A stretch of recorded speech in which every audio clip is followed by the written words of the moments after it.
here for Nongshim. They can bounce back in this series. Kingen is ready to draft now, and you know he had the best performance in game one. That part is unquestionable, so maybe that's why he was smiling. Yeah. Certainly it wasn't on him, as they will stick to the same bans. It would be Nico, Talia, Trundle, if they are going to do exactly the same. Pantheon, Azir, Yunara, paying the taxes with the PAY. And that is looking like it may come in again. I think you continue to ban Nico if you're Nongshim. Peter loves to play that pick at warps lanes, especially when your bottom lane isn't performing. It's frustrating. They decide not to ban the Talia right away, go for the Trundle. Ooh, and we'll see whether that does mean that they're going to go for a different set of bans, because of course they could aim for a Talia first pick. KT could then leave something up if they would like to, but instead they're just going to switch up the order. It will be the Azir coming in last, so exactly the same bans, just not with the same acronym. It's the PIA instead of the pay, which is a little bit of a shame. I'm a big fan of Yap. I think that's the order you should go in. Yeah. And this other one, it could have been TNT. True. And unfortunately, it's not. So that's a huge shame. So big missed opportunity. There's no Jarvan here. Well, first picking Orianna for Calyx, just the same. And BDD is going to instantly slam the Annie. And Xin Zhao is going to be a great follow-up here. Ball carrier is what they're looking for. I mean, they might just go Nocturne, I suppose. Could be one of the options. Of course, Jarvan is the other favorite, so that one not being available, it will be the Nocturne. And with Rumble and Aurora both taken away, means this Gwen does get a little bit more dangerous. The Ambessa, the next thing on the list, and that will be snapped up immediately. I do feel like about half of the time that Perfect plays this champ, he kind of pops off. Like, he actually has had some really good games on this. He's had some less great ones, so KT fans should be hoping it's going to be a heads that he flips in this one, but it's a great response. I think probably the best response they could have gotten as we end up locking away our top sides. Feels like a bit of a set play, you know, with where things were locked in. Yeah. KT still getting a decent mid-jungle, though, is obviously what we're looking out for. Same thing can be said, of course, for Calyx and Gideon, that will have a fair bit of synergy themselves. There's also no Ezreal available anymore with the ball combo set up for the Nocturne, so it's a little bit less comfortable. Look at this, they also banned the Tahm Kench. Like, whatever Tom is playing, he is our target, and he is not going to be safe. That is the game plan. I think it's a solid plan. Tahm Kench, Xayah need to be the bans. Yeah, exactly. You take the Xayah away, and then you're like, Tom, I'm going to kill you over and over and over again, and that's the game plan. Especially when Annie isn't necessarily going to be consistent damage in team fights. Like, Tibbers can be, but it's, again, situational. It's not a Rise, so that is a really smart game plan here. Yep. And I think Xayah will be this final ban. Both the Lehen's bans do come through. If they have Shen on top of this as well, it's like, just good luck, Tom. The good old Shen delivery system with the Nocturne is something that Lehen's has a fair bit of experience playing, so it makes a lot of sense. Wow, it's taken him a long time to find the Xayah. They might just be thinking about what they want to play. Ooh, Corki instead. Relatively safe and strong in the lane. I just lock Rakan. Yeah, you do. And then you get the Xayah on 5. And no Poppy, no Talia. This is a bit of a freebie. Because, you know, sometimes I don't like Xayah into dive comps are hard to engage because there's just so many tools. Like Wukong, for example, is CC persists, right? Like, but this is the comp where it's like one big boom. You just have to dodge that. And like Xayah is so perfect into this that it just makes so much sense. They get the Rakan here, and I don't think that they were that scared of the Corki. Like, I think it's kind of interesting. We have seen Corki is extraordinarily strong on this patch, but I just don't necessarily agree with the Corki ban over the Xayah that does just kind of stop what the Nocturne wants to do. Yeah, I think when your whole game plan is kill AD carry, banning the safest one is probably a good bet. The classic Rakan counterpick here in the Maokai does give them some very comfy engage as well. And he's laughing. Is he not playing Xayah? He's playing Kai'Sa for some reason? Sivir? I don't know about that. I mean, Supercharger is actually very valuable. If you do get Dove on, you have a lot of extra mobility. You can break the fear tether after the paranoia with the Killer Instinct, in theory. So, I mean, certainly some options, and gives you a lot more firepower in the dive. I mean, like, if Nongshim use their combo and it doesn't work out, or they have to use it on the front line for any reason, then, like, the turn from KT is actually bonkers insane. Like, they can actually turn and engage on you so hard, and really it doesn't even have to be onto the AD carry because it can just be onto the champs that win in on you. So It's pretty straightforward. I mean, the identity of the comp did like a whole 180 though when they locked the Kai'Sa instead of the Xayah. Otherwise, then the Xayah just kites back and you kind of front to back it with the Mbessa dashing around through everybody. Now you're like, okay, you did your attack, now we counterattack and destroy you. And if Nongshim are going to play like they did in Game 1 and like they have in the last few weeks, a little bit indecisive, then you can just engage first. Like if they don't go for the Nocturne Oriana combo, you can just find your target and get into the backline very easily. Yeah, and turning it from what we saw as being potentially a bit of kite back makes a lot of sense when you've got a lot of champions that do just want to go in. And Xin Zhao is the classic example of just wants to go in, and Cuz is the classic player that just wants to go in. So I think the Kai'Sa certainly fits what they've put together a little bit more, even if it's not necessarily the same as the Lovers duo when it comes to the answer to the Nocturne. Let's get into it as we get into game number 2.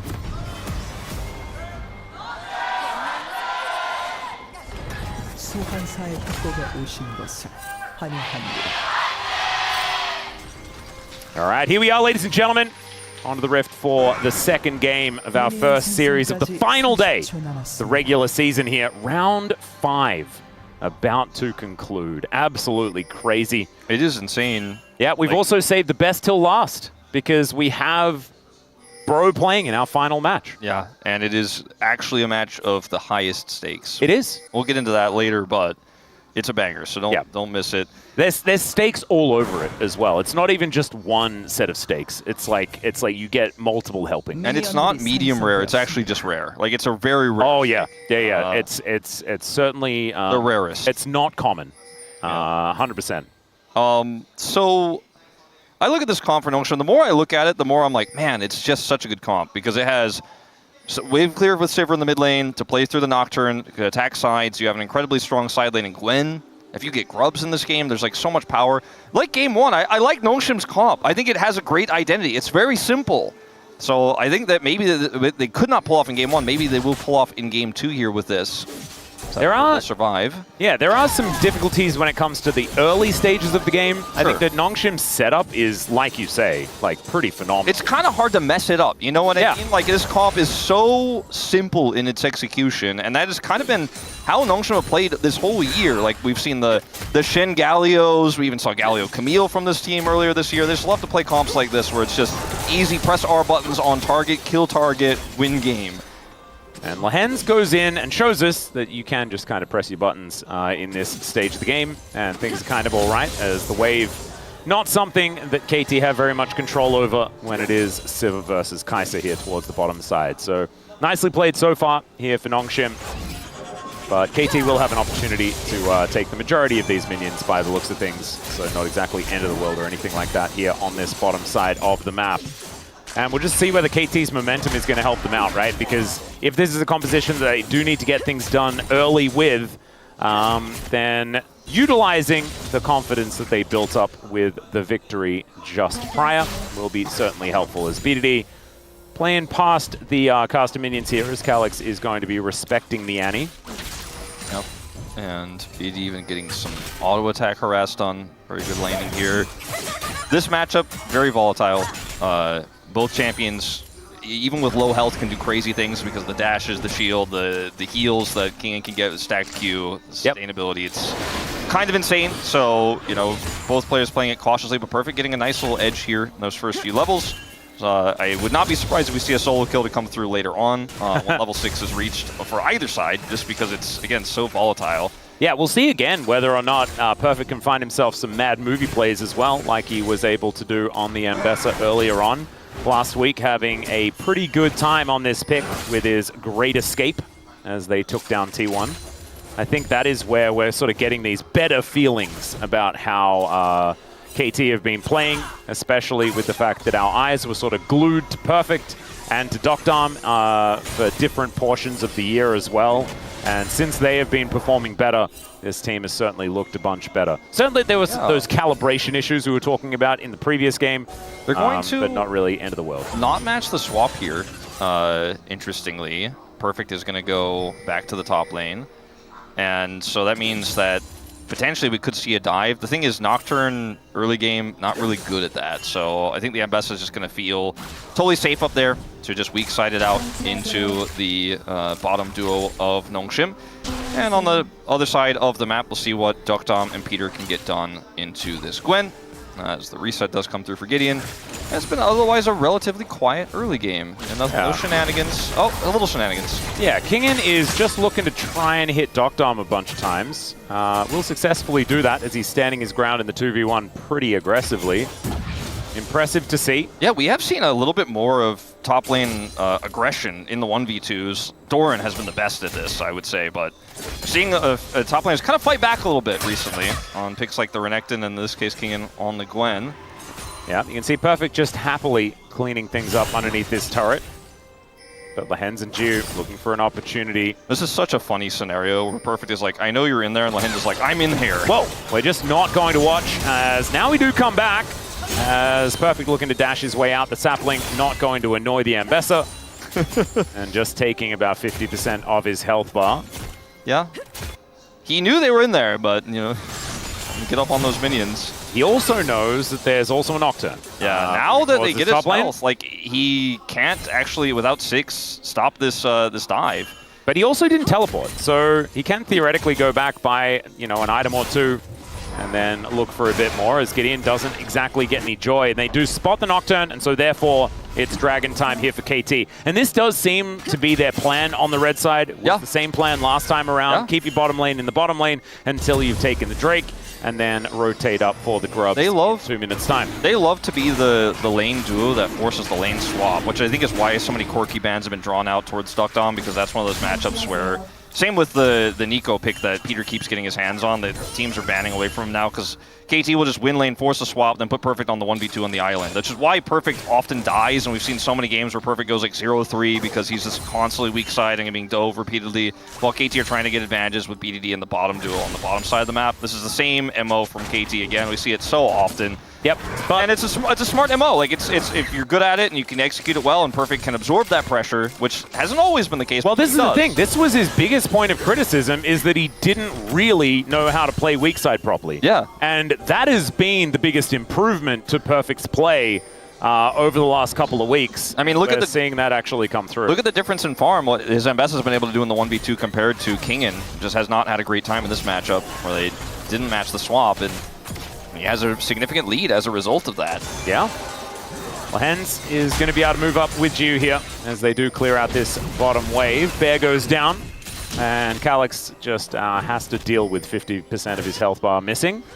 Here comes Gideon, level 6. Yeah, there's the paranoia. The flash out, and Lehen's not quite in range here, but the fear is still going to come on through. And the Bramble Smash from Lehen's. Max range is going to be able to lock down first blood. Really nicely played here. I thought that was not quite in range. I thought that they maybe wouldn't be able to find the angle. But Lehens gets there. He taxied in off the minions and got the Q to smash him there. It was really well played by Lehens. The kill does go over to the Maokai, but still a pretty massive win. Both summoners now down for Duckdom as well. Yeah. So successful level 6 here from Gideon. Right on 6, you could see his XP bar, and he knew exactly where he wanted to take his spike as BDD. Yeah, not going to be able to quite find it as the flash comes through.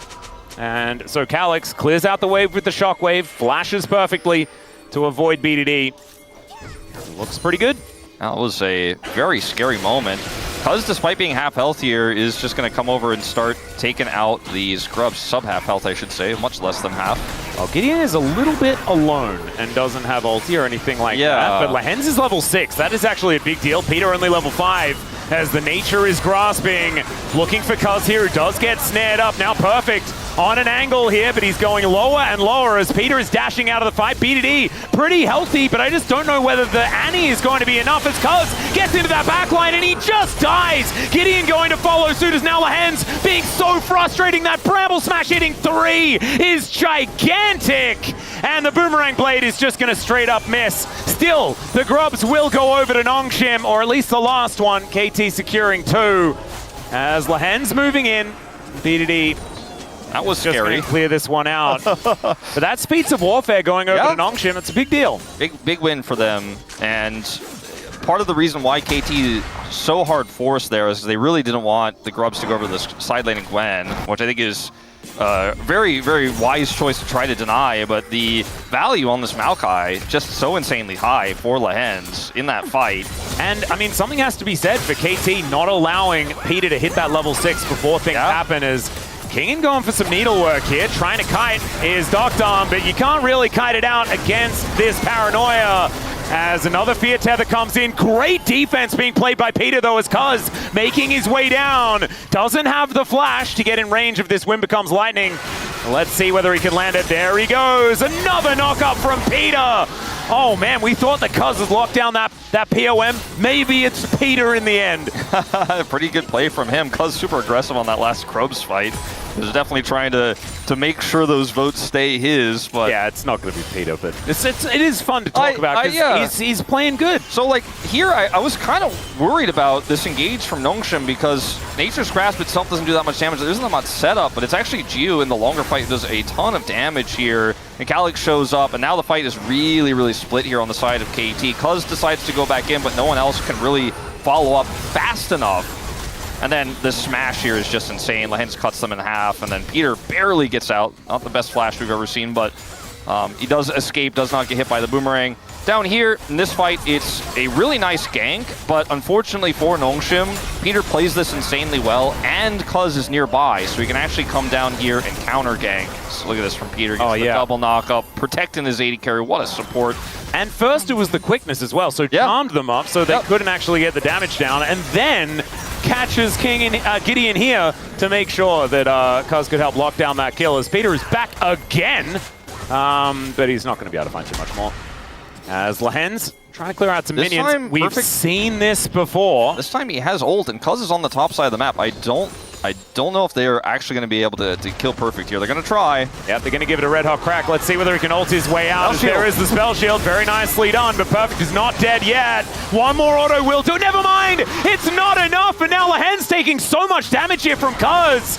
Still looking for the 3-talon strike, and Cuz doesn't have flash, but doesn't actually need it. Just ults to keep himself healthy, and in fact, he wants more. You can tell. Look at the lead in CS still between Perfect and Kingen, where Kingen has just been left by himself. They've tried to gank for him, but it hasn't been successful. Like that's so now much. He's got Eclipse. Yeah, this is so much of this game has been about Perfect is handling the 1v2 better. Cuz is playing through him and getting more success. He's able to stop the gank bottom side there with Peter's help. They get a kill there, and on the cross map when Nongshim tried to take Perfect out, again he survives. And this is just really a big step up from what we've seen from KT, because they, like you said, have been doing this plan for a while, but it wasn't working, and the weak siding from Perfect was not actually really working out for them. It was dying a lot, wasn't playing it correctly, but now with Cuz's help, in this particular case, does handle it really well. The spell shield was great from Gideon, is able to stop the ult from connecting, but they still just don't have enough damage, and KT, it's not a gold lead for them, but I really feel like they have a ton of momentum off of this. That's what it sort of feels like at this point in time. Still feats of strength on the cards here, as one more Drake for KT will do it. The Infernal Drake is on the cards right now. As Lehens is moving in, Doctorm alone for the moment. As Peter is still making his way back out onto the map. And Nongshim with bottom side control. And things pretty even in that mid lane. As, in fact, Calyx has a decent advantage. Yeah. X-Plate done here for Gideon as well. VDD in having that weird, like that angle they went for is, might have quite here, no, not quite. That weird angle he went for earlier with Cuz that was shut down by Calyx, I think kind of messed up his back timing, ended up finding himself a little bit down on CS, but it's a pretty hefty lead with that kill that also went over for Calyx in the topside fight. Yep, bit of a skirmish. Yep, in goes Peter once again. They get the double knockup on to this Maokai. Is Gio going to be the target now? Wind Becomes Lightning, the health bars getting lower and lower as he's delivered a Nocturne here to them, as Peter is just going to cleanse things out in looking for even more, as PDD rushing towards his bottom lane as Doctorm, oh man, they're all on a silver platter, picks up the double, and it should be the triple here if he can find it, and there it is. They should turn it into a Drake at the same time, and KT starting this snowball early. This is the exact type of fight I was talking about when we talked about All King. Oh god, it's a solo kill for Perfect. And BD's got a stun prepped here. Calyx got to be careful. Oh man, can they make it the trifecta every single lane? They can! As down will go, well, down will go its flash at least, but the slow's gonna come in. There's the Pyroblast. Just an incinerate. Firing on all cylinders here. Every lane. Every single lane. And that bottom fight was the Kai'Sa, you know, picked instead of the Xayah with the turn that I talked about, because it's just so simple. When they use all of their combo, they try to go in, and then you're like, okay, you're out of buttons. It's my turn now. This is the kind of fight you're going to end up seeing. So Nocturne can follow up from so far away, and skirmishes like that one. This case, so much is used early in this fight, and the wait for it, Nocturne goes through, they kite back. Gio is not able to follow up. That's really, really huge here. He's not able to really get any damage done. And then it's like, okay, it's my turn now. Duckdom ults in. Peter goes back forward. And Peter with the cleanse from the spellbook as well, making sure that the Nature's Grasp didn't do anything, gets in front of Duckdom, prevents him from getting taken out of the fight. Really beautifully done here by this Rakan. It's just a really great turn there. Really good reaction. Also, cause right time, right place every time, as this is how this happened up here topside. I had to check to see whether this was a replay in case we came out of the replay into this happening again. So an aggressive trade. Perfect doesn't have his ult anymore. Just goes under the turret when the wave crashes. Kingen just gets bopped. Just kills him, yeah.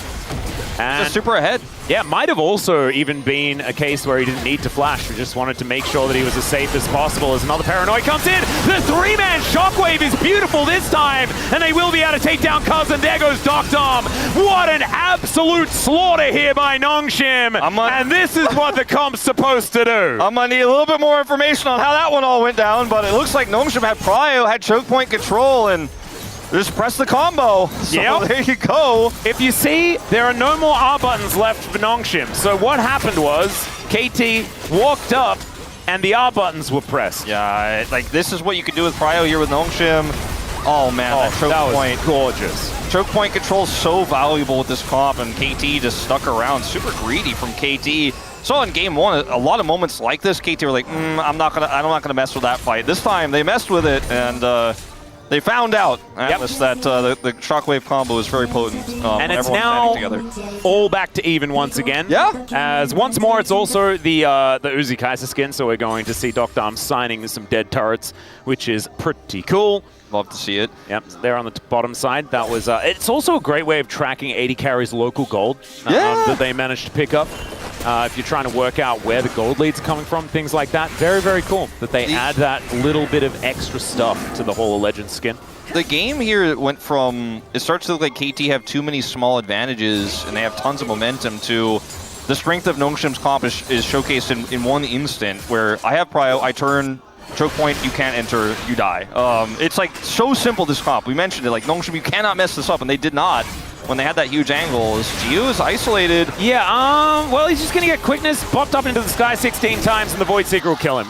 There was no way out of that, and I'm not entirely sure what the plan was. Now Lehens is going to be the one caught out of position. Gideon spell shields the stun, but he doesn't spell shield the bear. As BD is going to be able to get another one. Preps it with that Incinerate. Wind becomes lightning there from Cuz as the Shockwave coming through. Doesn't find the same value this time, as Nongshim are all split up. Lehens did manage to get out of the way of Perfect, which is kind of crazy, but there is the killer instinct from Duckdom, and they are angry about what happened before. A bit of an awkward spot there for Duckdom now in between the turrets, and Kingen, he's just going to say, well, I've got my teleport, but I don't think I'm helping anything here, and finally Perfect locks down the kill onto the tree. Kingen's expression when we had the redraft in game one, I feel like is minus that one smile we saw, has kind of been permanent on his face today, man. He's trying to do things. He's like, you guys are losing over there. You guys are completely out of position. I'm just going to side lane. I don't know. Kind of done with this series. He had TP, but he was certainly not going to press it. And that's just, we saw one example of exactly how this comp can work, and then they're completely split a moment later. Like, look at this. Completely split. Look at where all the champions are on the minimap. She just walks into this Chow. Yeah, it's a bit... and Lehens is like, I can't help you. I can't do anything. Now we have, like, 3 split champions that all work really well together, but they're not together.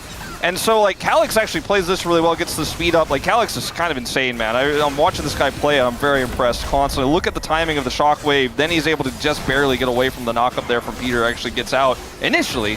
And then Void Seeker lands, It's like he played everything perfectly, but then just got hit by one W, and see you later. Yep. And then Lehens, after escaping, decides to die. Okay. What? Well, I saw the end of that. I was like, I'm not sure that happened. That is what we call bottom lane synergy. Yeah. I don't know what that was. We're going to go subpar. That's what we're going to look at there. As a teleport in here from Perfect, looking for the flank angle as Cuz makes his way in first. This dragon down very low as there's the paranoia out. Cuz gets into the pit though and just steals it away. The flash out as well. It's highway robbery here by KT. But can Nongshim punish? That's the question. And the answer's looking a little bit like no, as the bear is picked up by the shockwave. But Perfect dives into the backline. There's no follow-up here as Doctom, his killer instinct comes in. And it's working out real well. Can KT actually lock down any kills? So that's the question, because this time there is a Gwen here, and the ricochets are starting to hurt. The tree is going to burn down as Cuz goes in yet again. The Void Seeker comes down. Chiu oversteps one more time, but Kingen does. Never mind, he does as well. And Perfect has shields for years. Oh, and so that's close. an ace. So close for Nongshim there. Kingen trying to get it done. He's not happy, you can tell he's got a smile on his face, but it's a bit sheepish in the player cam, and Nongshim are routed once again, and it starts to feel like this series is going to be a 2-0, and Nongshim's chances of winning a single series in the Legend Group are shattered. By the way, Cuz has not lost a single dragon this series. Yeah. This will be his 8th, including the Elder he picked up last game. He does not let Nongshim get dragons. He will not allow it. He will not let them get Otacon for free. So punishing today. And then at this moment, you're like, okay, maybe they could win something, but then Gideon is cut off here by BDD. Perfect gets into the back line. And then you start to go, okay, wait, it's Sivir though. Kingen does a lot of damage. And then Chiu gets caught here. This is really the rough part of how this goes, because it's like, okay, maybe this is possible. Chiu steps just a little bit too far up. And guess who catches him? Cuz. Yeah. Wait for it. Yeah, just dashes in, catches him walking on the wrong side of the rock. Because if that doesn't happen, I think this is 100% a cleanup for Nongshim. And BDD, I think, got like 16 rotations of stun in that fight as well. As KT fans looking anxious as usual. That is just kind of how you wake up as, okay, in goes Peter. He'll find some quickness value as he tries to get himself out. Calyx going to be the first one to go down, but the Annie will follow suit. But now it's Perfect's time to shine. Doctom set up for Lehen's going to be the next one. It's a triple once again for the man wielding the Uzi skin, and the ace comes on through. KT, I think they're starting to get a little too far ahead. Yeah, KT looking really clean in this game, and KT fans. Oh, he's 11-2. Yeah, no, he's big. KT fans, no E-words or anything like that. But it is kind of at the height of summer. It is at the end of the season. We saw this right before Road to MSI. We're like, man, this team is good. They beat T1 in the telecom war. This team is suddenly actually looking like a threat. Just make sure that when you describe their current form, you avoid using specific terms that start with the letter E. And maybe, I don't know, maybe playoffs will be interesting as Peter looks for the engager, takes a ton of damage, but it's 100% worth it. Look at Peter, the follow from Perfect though, gets into the back line, and he is just a Beyblade shredding them. And it's just really easy when you're this far ahead with all the dive you have in this comp, just clean up house. And also, when you actually play it right and split up, don't all get hit by a shockwave, that first opening salvo that can be so incredibly scary if everyone has their ducks in a row. The problem is that Nongshim, outside of that one instance, just haven't had the same level of coordination. And KT have also, to their credit, not actually given them the same opportunity.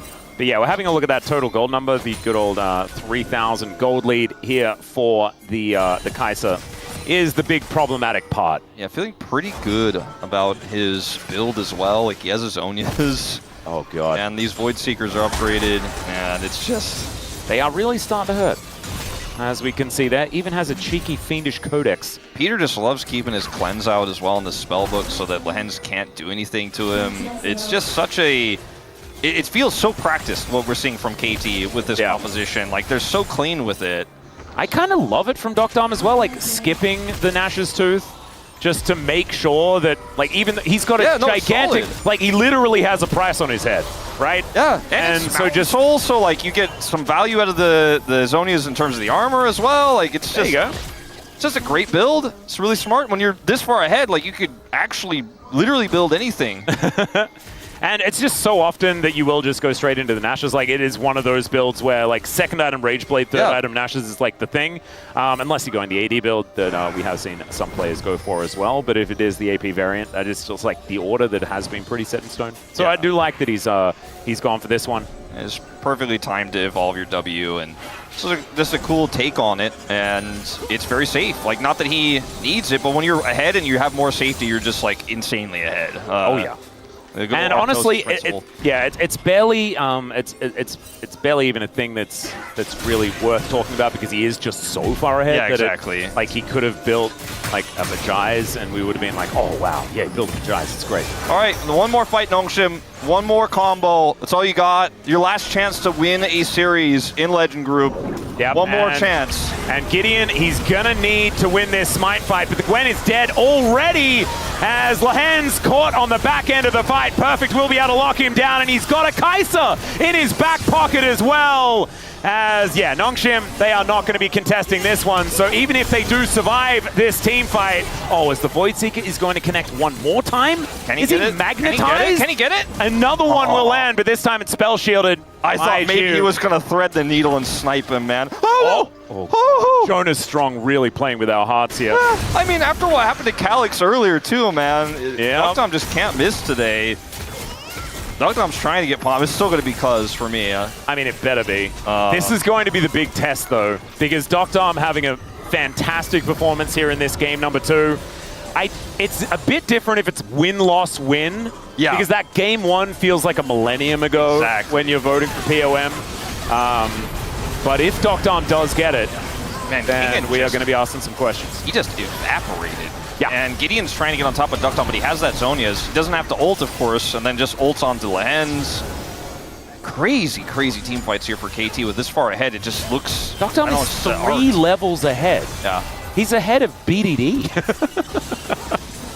Yeah, it's a very, very, very large Kai'Sa. Who now has that Nationals done. He's an entire item ahead of Gio right now.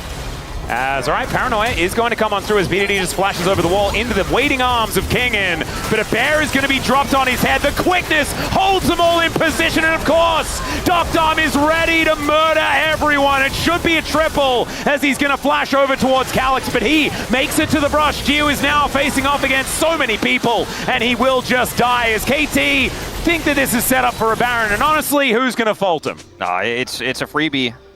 Man, like... 15-2-4. Watching KT team fight this, and like even when it looks like maybe there's a problem, like at the start of this fight where it's like, oh, maybe BDD, is he in trouble?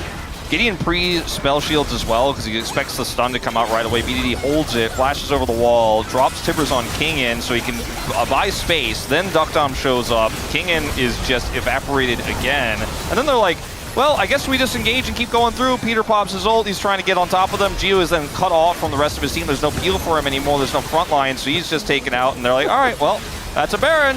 Yep. Thanks for the engage. And, like, Gio was actually doing decent damage. You saw the health bars were low, right? The ricochets are actually getting in there. He has those 3 items, so he is doing a fair bit of work.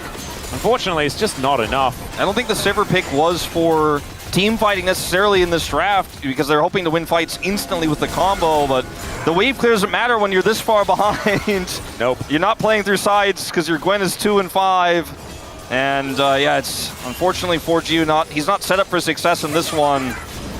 As in a late game team fight like what we just saw, if it's a closer fight, you certainly can get more done, but they are just not close fights.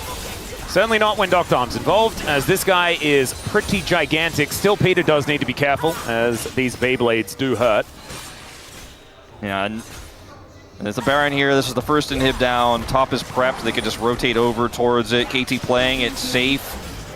Not going to look for a dive here. They have all of their ults available. If Nongshim go in, they just counter-engage, and they're just going to sit behind these Baroned up minions and say, I dare you. Yeah, and it's a 14,000 gold lead. Like, this game is so close to just over, as they do take down the Annie again. But once more, in goes Peter. Out he goes as well, as Doctom is just destroying them. Uses his Zhonya's, keep himself alive. As, yep, he is tanking up the turret, almost dies, but he is just a little bit too rich to go down right here. As Calyx is just going to have to watch as his Nexus explodes for the 2nd time, and KT making short work of Nongshim here today. Very, very short work. Not Not really a whole lot in it for Nongshim in this series. Their last chance to win one, and they end up falling. They are winless.